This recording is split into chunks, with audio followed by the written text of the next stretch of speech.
Budget 2026 3 M पर आधारित है।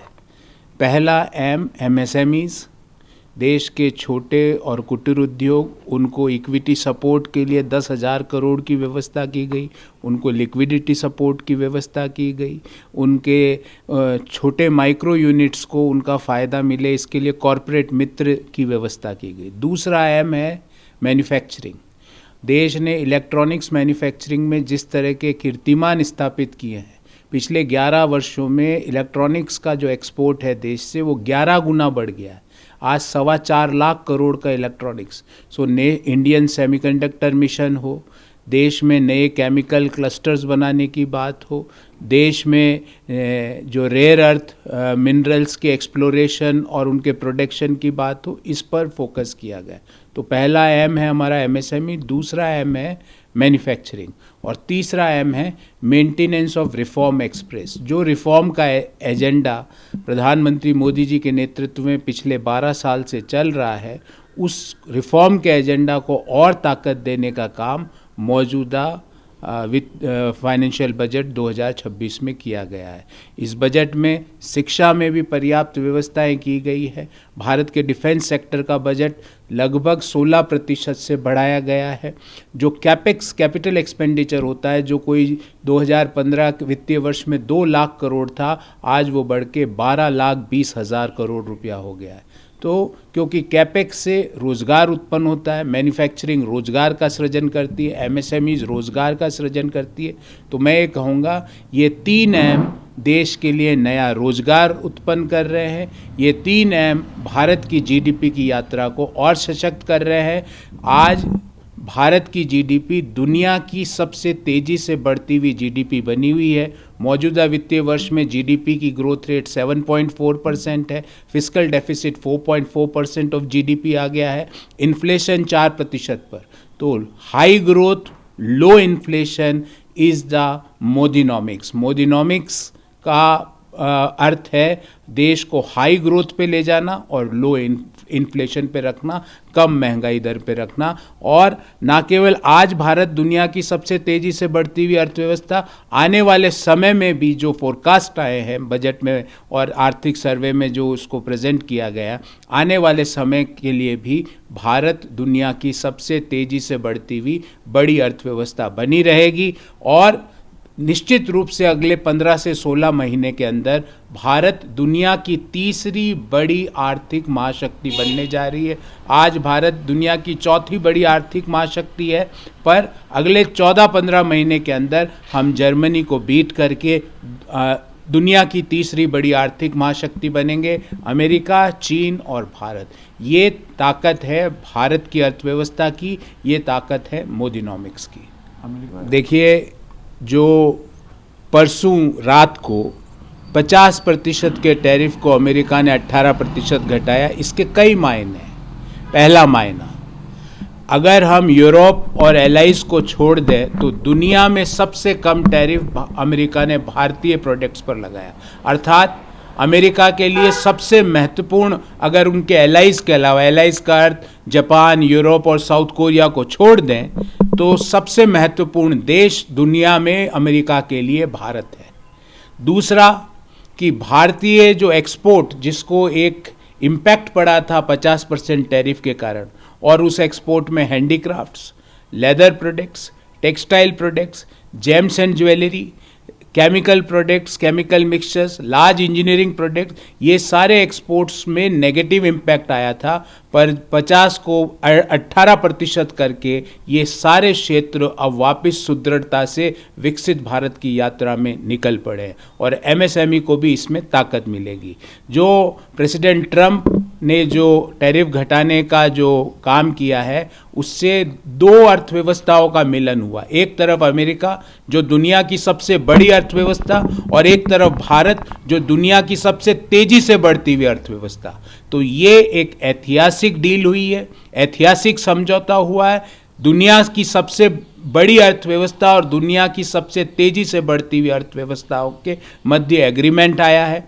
तीसरी बात कि हम पूरे भारतवासियों को प्राइम मिनिस्टर मोदी जी के पर्सनल रिलेशंस का फायदा मिल रहा है।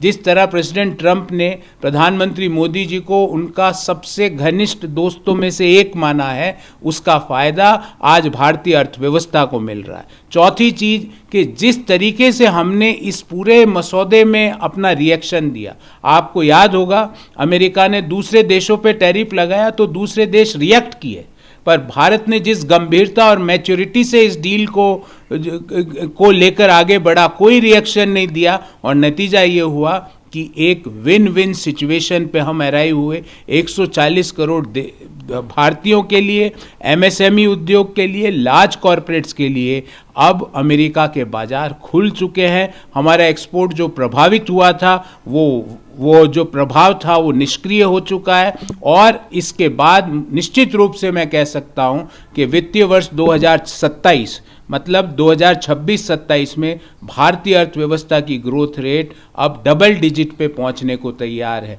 Double digit means 10+% of GDP growth, और इस ग्रोथ से अगर हम आगे बढ़ेंगे तो निश्चित रूप से 2047 का जो संकल्प 140 करोड़ देशवासियों ने प्रधानमंत्री मोदी जी के नेतृत्व में लिया है उसको हम पूरा करेंगे। ये पुनः कहता हूं, हमारे कृषि, हमारे डेयरी प्रोडक्ट्स, हमारे मछुआरों के इंटरेस्ट में हम कभी भी किसी भी देश से कोई कॉम्प्रोमाइज नहीं किया है, ना आगे करेंगे। तो हमारा जो भ्रांति कांग्रेस पार्टी के कुछ लोग फैला रहे हैं संसद के अंदर कि साहब हमारे देश के अन्नदाताओं के इंटरेस्ट के ऊपर हम किसी भी प्रकार का विपरीत प्रभाव नहीं आने देंगे किसी भी समझौते से, भले ही वो ईयू के साथ जो हमने एफटीए किया हो 27 जनवरी 2026 को, या प्रेसिडेंट ट्रंप ने जो टैरिफ को 32% कम किया 50% से 18%। हम हमारे अन्नदाताओं के साथ, हमारे कृषि पालकों, गौपालकों के साथ, हमारे मछुआरे साथियों के साथ किसी भी प्रकार का उनके ऊपर नेगेटिव एडवर्स इम्पैक्ट नहीं आने देंगे। इस बात में कोई दम नहीं है जो कांग्रेस पार्टी के कुछ लोग फैलाने का प्रयास कर रहे हैं। एक सिख नेता बताया, मुझे ये समझ में नहीं आता कि वो लीडर ऑफ अपोजिशन है कि कार्टून कैरेक्टर है। लीडर ऑफ अपोजिशन एक संवैधानिक पद है। भारत के संविधान में उसकी व्यवस्था की गई है, कैबिनेट मंत्री का दर्जा होता है। आप मैं जो हम सामान खरीदते हैं, जीएसटी देते हैं, उस जीएसटी से उनके गाड़ी घोड़े घर बंगलों की व्यवस्था की जाती है, और वो चलते चलते इस तरह के रिमार्क करते हैं। मतलब क्या गंभीरता है देश के एलओपी की। मुझे दुख इस बात का होता है क्योंकि उनके ऐशो आराम का पैसा हम देते हैं। अगर मैं बाजार में जाके 5 रुपए का टूथपेस्ट खरीदता हूं तो उस जीएसटी से उनका ऐशो आराम सुनिश्चित होता है, और वो चलते फिरते इस तरह के स्टेटमेंट देते हैं, किसी को गद्दार बोल देते हैं। गद्दार कौन है? किन लोगों ने सरेआम हजारों सिखों को मरवाया है और स्वीकार भी किया है, वो देश भूला नहीं है। टायरों के अंदर सिख साथियों को, भाइयों को टायर पहना पहना के जलाया गया है, और वो एक सिख साथी जो हमारा है, एक मंत्री है, उसको गद्दार बोलते, उनको शर्म नहीं आई ये बोलते हुए। देश को और दुनिया को पता है कि गद्दार कौन है और किन्होंने देश के साथ गद्दारी की और किन्होंने सिख समुदाय के साथ गद्दारी की, किन्होंने सरेआम सिखों को जलाया है, मारा है, काटा है। और ये सब करने के बाद निर्लजता के साथ बोला गया है कि जब एक बड़ा पेड़ गिरता है तो ऐसी घटनाएं होती है। इससे ज्यादा बेहुदा, घटिया, अतर्कपूर्ण और सड़क छाप बयान संसद में खड़ा होके कोई सांसद दे नहीं सकता। मैं एलओपी से तो ऐसी बातें, ऐसी भाषा एक्सपेक्ट नहीं कर सकता। सभी बीजेपी के नेता बोल रहे हैं। अब आप ये बताइए, कोई डॉक्यूमेंट उनके पास है नहीं, कोई प्रिंटेड वर्जन है नहीं, जिस आदमी को वो कोट कर रहे हैं उस आदमी का वक्तव्य उनके पास है नहीं, और बोलते रहे कि भाई इन्होंने ये कहा, इन्होंने ये कहा। जब जनरल नरवाने ने बारंबार कम से कम 20 इंटरव्यू में अपनी स्थिति को स्पष्ट कर दिया है, उसके बावजूद बजट सेशन में बजट के बारे में बोलने के बजाय इस तरह की देश विरोधी बातें लीडर ऑफ अपोजिशन संसद में खड़े होकर करना चाहते हैं। अरे बजट सेशन में बजट नहीं पढ़ा जाता क्या? बजट नहीं समझते तो रोज शाम को 4 बजे मेरे पास आए, आधा घंटे का ट्यूशन दूंगा, पर आधा घंटा 4,000 रुपये मेरी फीस है। आ जाए, मैं समझाऊंगा, 30 दिन तक समझाऊंगा। कम से कम आप इस तरह की बेहुदा बातें तो नहीं करेंगे। बजट सेशन में आप ऐसी पुस्तक को कोट कर रहे हैं जो प्रकाशित नहीं हुई। जो पुस्तक प्रकाशित नहीं हुई उस बात को कोट भारत का लीडर ऑफ अपोजिशन संसद में खड़ा होकर करना चाहता है, और उसको रोकते हैं तो नाराज हो जाता है, और नाराज होके मंत्रियों को गद्दार बोलता है। मुझे लगता है 4 से 4.5 इकोनॉमिक्स की ट्यूशन लेवे मुझसे अगर उनको समझ में नहीं आता है, और 4.5 से 5.5 योगा की क्लास अटेंड करें रोज शाम को, क्योंकि सुबह तो वो नहीं उठते हैं जल्दी, तो इसीलिए मैं शाम का शेड्यूल कह रहा हूँ। हालांकि दोनों ही काम सुबह करने चाहिए उनको 5 बजे उठ के, पर सुबह जल्दी नहीं उठते, इसलिए शाम को 4.5 से 5.5 योगा करें, अपने मेंटल बैलेंस को स्थिर रखें, सड़क छाप व्यक्तियों की तरह बात ना करें। एक मंत्री को चल रहा है तो उसको गद्दार बोल दिया। क्या हम हमारी सभ्यता में ऐसा बोलते हैं? हम हमारे दोस्तों के साथ भी इस तरह का व्यवहार नहीं करते जिनके साथ हमारे इनफॉर्मल रिश्ते होते हैं, और आप एक एलओपी हो और एक दूसरे केंद्रीय मंत्री को गद्दार बोल देते हो। तो मुझे लगता है कि राहुल गांधी जी पिछले 20-25 दिन से कहीं फॉरेन नहीं गए हैं, तो फॉरेन जाने से ही उनका मानसिक स्तर स्टेबल रहता है। वो 20-25 दिन हो गए फॉरेन नहीं गए हैं, तुरंत प्रभाव से उन्हें कोई विदेश यात्रा पे जाना चाहिए। 5-7 दिन बैंकॉक हो गया, थाईलैंड, कोलंबिया, कंबोडिया, जहाँ वो विदेशी कार्यक्रमों में जाते हैं, क्या करने जाते हैं वो उनको पता होगा, पर वहाँ जाते हैं तो 10-15 दिन फ्रेश अपने आप को फील करते हैं और स्टेबल बातें करते हैं। तो वो फॉरेन नहीं जाने के कारण इस तरह की बातें कर रहे हैं। भारत का स्टॉक मार्केट हो या भारत की अर्थव्यवस्थाएं हो, वो फंडामेंटल्स पर चलती है। स्पेकुलेशन पे भारतीय अर्थव्यवस्था काम नहीं करती। और मैं आपको बड़ी जिम्मेदारी से एक बात कहना चाहता हूँ कि भारत की अर्थव्यवस्था भारत के अन्नदाताओं को, भारत के मिडिल इनकम ग्रुप को, भारत के कॉरपोरेट्स को, भारत के एमएसएमईज को ताकत देने के लिए बजट बनाया जाता है। शेयर मार्केट कितना बढ़ेगा नहीं बढ़ेगा ये बजट का कोई ओनली ऑब्जेक्टिव नहीं होता है। और जब एसटीटी ऑप्शंस और फ्यूचर्स पे बढ़ाया गया तो सरकार की मंशा बिल्कुल स्पष्ट है कि हम देश में और अर्थव्यवस्था में और भारत के पूंजी बाजार में सटोरिया और स्पेकुलेशंस को कम करना चाहते हैं, और ये सही है। हाँ, उस दिन मार्केट थोड़ा गिरा, उसके कई कारण हैं, क्योंकि उस दिन संडे भी था, और संडे होने के कारण दुनिया के जो दूसरे बाजार है, न्यूयॉर्क स्टॉक एक्सचेंज है, लंदन स्टॉक एक्सचेंज है, वो उस दिन बंद रहते हैं, और स्टॉक मार्केट सब एक साथ मिलके वहाँ पे लिक्विडिटी की डिमांड एंड सप्लाईज होती है। तो कई और कारण भी थे, पर परसों जब प्रेसिडेंट ट्रंप ने और प्राइम मिनिस्टर मोदी जी ने 50% टैरिफ को 18% कम पे लाने की बात करी, उसके बाद मार्केट बाउंस बैक करा। भारतीय कंपनियां, भारत की कंपनियों के प्रॉफिट फंडामेंटली बहुत स्ट्रांग है, और भारत का पूंजी बाजार फंडामेंटली बहुत स्ट्रांग है। एफिशिएंट मार्केट के जितने भी पैरामीटर्स होते हैं उस पे भारत का पूंजी बाजार खड़ा हुआ है, और लॉन्ग टर्म इन्वेस्टर्स हैं जो मार्केट में, उनको नियमित रूप से, निरंतर रूप से भारत का पूंजी बाजार अच्छा रिटर्न दे रहा है। तो we are on a very strong fundamental as far as the economy and capital market is concern, and we are going to continue this trend because the profits which were disclosed by Indian corporates are very strong and stable। तो ये निवेशकों को किसी भी प्रकार से घबराने की ज़रूरत नहीं है।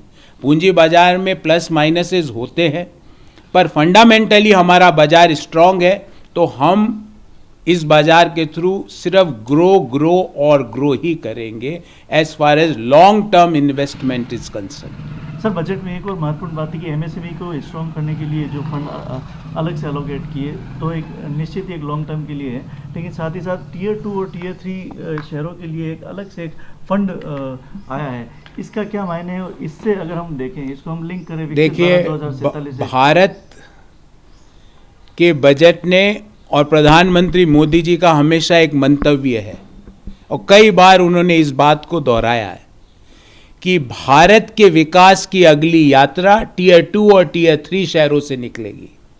भारत के विकास की अगली यात्रा उदयपुर, बांसवाड़ा, डूंगरपुर, जमशेदपुर, आसनसोल, धनबाद से निकलेगी।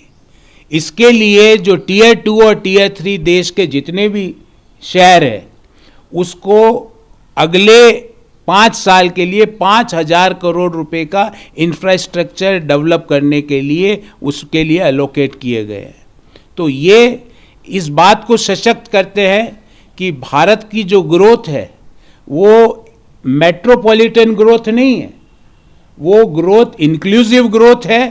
वो ग्रोथ टियर 2 और टियर 3 के शहरों से ग्रोथ निकलेगी। अगली विकास की यात्रा, और जिस तरह से 5,000 करोड़ कोई छोटी रकम नहीं होती प्रत्येक शहर, तो अगली विकास की यात्रा देश को, देश के अगले विकास के इंजन पाली, राजसमंद और उदयपुर जैसे शहर बनेंगे, क्योंकि जो मेट्रोपॉलिटन है उन वहाँ पे सैचुरेशन आ गया है। तो इसके लिए एक इंक्लूसिव ग्रोथ के मॉडल के लिए एक टियर 2 और टियर 3 शहरों को और स्ट्रॉन्ग करने के लिए, उसका इंफ्रास्ट्रक्चर और स्ट्रॉन्ग करने के लिए ये एक प्रशंसनीय और बड़ा यूनिक बजटरी एलोकेशन है। आज से पहले कभी भी किसी भी सरकार ने टियर 2 और टियर 3 शहरों पर फोकस नहीं रखा, तो फोकस रहता था लार्ज कॉरपोरेट्स पर, बड़े शहरों में। तो ये प्रधानमंत्री मोदी जी का इंक्लूसिव ग्रोथ का मॉडल है और इसी को मोदीनॉमिक्स कहते हैं। जिस तरह से आपने देखा होगा कि 2014 में सरकार बनाते ही सबसे पहला काम लोगों के खाते खुलवाए गए, 55 करोड़ से ज़्यादा जनधन के खाते खुले। उसके बाद मुद्रा लोन में छोटे शहरों के लोगों को संबल दिया गया ताकि वो एंटरप्रेन्योर बने। आज नतीजा ये है कि 125 से ज़्यादा यूनिकॉर्न भारतीय लोग चला रहे हैं। उसके पश्चात मेक इन इंडिया और PLI स्कीम के तहत मैन्युफैक्चरिंग पे फोकस किया गया। तो पहले एक स्टेबल बेस बनाया गया और उस स्टेबल बेस पर इकोनॉमी को बिल्ड किया गया। उसका नतीजा ये हुआ कि आज दुनिया की बड़ी अर्थव्यवस्थाएं, जैसे अमेरिका 2% से ग्रो कर रहा है, चीन 4% के आसपास ग्रो कर रहा है, भारत 7.4% से ग्रो कर रहा है। दुनिया की कोई अर्थव्यवस्था 7.4% पे ग्रो नहीं कर रही। In spite of all geopolitical tensions, दुनिया भर में 7 युद्ध चल रहे हैं, दुनिया भर में जियोपॉलिटिकल तनाव चल रहे हैं, सप्लाई चेन के कंस्ट्रेंट्स हैं, उसके बावजूद भारतीय अर्थव्यवस्था ने न केवल ग्रोथ, जबरदस्त ग्रोथ करके दिखाया है और इसी को मोदीनॉमिक्स कहते हैं। सर 2026 देखिए, बड़ा महत्वपूर्ण प्रयोजन है ये बजट में। जो डेटा सेंटर्स, जो कि कैपेबिलिटी सेंटर्स होते हैं, जो देश के IT के बेस बनते हैं, उन डेटा सेंटर्स की कंपनियों को ये कहा गया और ये प्रयोजन किया गया है कि वो अगर भारत में अपना बिजनेस सेटअप करती है तो 2047 तक कोई भी टैक्स उन पर नहीं लगेगा, क्योंकि अब नई जो नेक्स्ट लेवल ऑफ क्रांति है वो AI की क्रांति है। अगले कुछ वर्षों में वही देश दुनिया पे अपनी बात को मनवा सकते हैं जो AI में स्ट्रांग है। और भारत का IT सेक्टर तो ज़बरदस्त स्ट्रांग रही है। बरसों तक हमारे देश का IT सेक्टर ने दुनिया को राह दिखाई है। अब AI की बारी है। AI को ताकत देने के लिए, क्वांटम कंप्यूटिंग को ताकत देने के लिए, मशीन लर्निंग को ताकत देने के लिए इंडिया सेमीकंडक्टर मिशन के तहत 40,000 करोड़ का आवंटन किया गया है, ताकि देश AI के जो ज़माने में पीछे ना छूटे। ऑलरेडी हमारे देश के कई जो प्रतिष्ठान है वो AI में अच्छा काम कर रहे हैं, उनको और ताकत देने के लिए कैपिटल का इन्फ्यूजन की व्यवस्था की गई है। और डेटा सेंटर्स अगर कोई भारत में लगाता है तो 2047 तक उनके ऊपर किसी भी प्रकार का कोई टैक्स नहीं लगेगा। ये एआई और आईटी इंडस्ट्री के लिए एक वेलकम कदम है। देखिए, बड़ा महत्वपूर्ण प्रयोजन है ये बजट में। जो डेटा सेंटर्स, जो कि कैपेबिलिटी सेंटर्स होते हैं, जो देश के आईटी के बेस बनते हैं, उन डेटा सेंटर्स की कंपनियों को ये कहा गया और ये प्रयोजन किया गया है कि वो अगर भारत में अपना बिजनेस सेटअप करती है तो 2047 तक कोई भी टैक्स उन पर नहीं लगेगा, क्योंकि अब नई जो नेक्स्ट लेवल ऑफ क्रांति है वो एआई की क्रांति है। अगले कुछ वर्षों में वही देश दुनिया पे अपनी बात को मनवा सकते हैं जो एआई में स्ट्रांग है। और भारत का आईटी सेक्टर तो जबरदस्त स्ट्रांग रही है। बरसों तक हमारे देश का आईटी सेक्टर ने दुनिया को राह दिखाई है। अब एआई की बारी है। एआई को ताकत देने के लिए, क्वांटम कंप्यूटिंग को ताकत देने के लिए, मशीन लर्निंग को ताकत देने के लिए इंडिया सेमीकंडक्टर मिशन के तहत 40,000 करोड़ का आवंटन किया गया है, ताकि देश एआई के जो जमाने में पीछे ना छूटे। ऑलरेडी हमारे देश के कई जो प्रतिष्ठान है वो एआई में अच्छा काम कर रहे हैं, उनको और ताकत देने के लिए कैपिटल का इन्फ्यूजन की व्यवस्था की गई है। और डेटा सेंटर्स अगर कोई भारत में लगाता है तो 2047 तक उनके ऊपर किसी भी प्रकार का कोई टैक्स नहीं लगेगा। ये एआई और आईटी इंडस्ट्री के लिए एक वेलकम कदम है। देखिए, एक संयोग देखिए, हमारे एक कहावत है 1 और 1 11। तो यूनियन बजट आया 1 तारीख को और राजस्थान का बजट आने वाला है 11 तारीख को, और दोनों मिलके 1 और 1 मिलके क्या होंगे 11। मेरा हमेशा से मानना है, और प्राइम मिनिस्टर मोदी जी ने कई वक्तव्यों में इस बात को कहा है कि विकसित राज्य ही विकसित भारत का निर्माण करते हैं। तो हम तो इस बात के पक्षधर हैं कि विकसित राजस्थान ही विकसित भारत 2047 के संकल्प को पूरा करेगा। ये आने वाला 11 फरवरी को राजस्थान का बजट विकसित राजस्थान की बड़ी नींव रखने वाला है।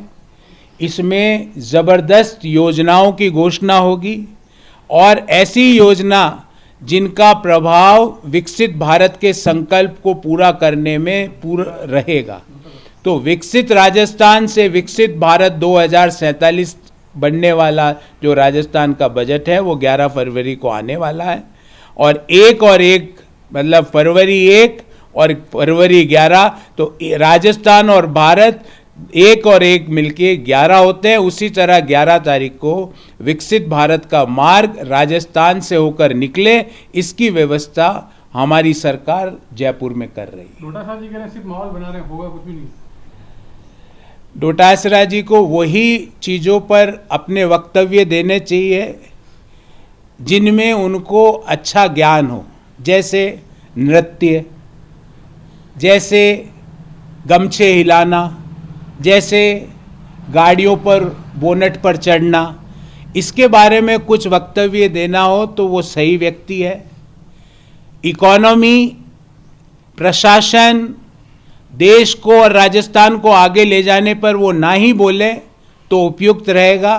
अगर फिर ज़्यादा बोलेंगे तो हमें बताना पड़ेगा कि उनके परिवार के कितने लोग आरएस बने और किन किन लोगों ने उनको आरएस बनाने में मदद की।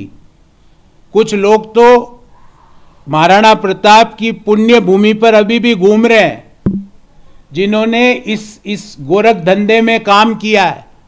तो डोटासरा जी, कृपया करके अर्थव्यवस्था, विकास, लोगों के जीवन में सकारात्मक बदलाव, इन विषयों पर आप ना बोलें। आपकी पीएचडी है वंशवाद, परिवारवाद, परिवार के लोगों को आरएस कैसे बनाया जाए, और आपके लिए एक ही शब्द उपयुक्त है कि आप चीयर लीडर्स के पुरुष संस्करण हैं। इसके बारे में आप वक्तव्य दें तो ठीक है। डेवलपमेंट के बारे में ना तो आपका ज्ञान है ना आपकी डिलीवरी है। हाँ, घोटाले कैसे करने हैं, परिवार के लोगों को आरएस कैसे बनाना है, कभी आप किसी को पूछना हो तो डोटासरा साहब इसके लिए बड़े उपयुक्त व्यक्ति है।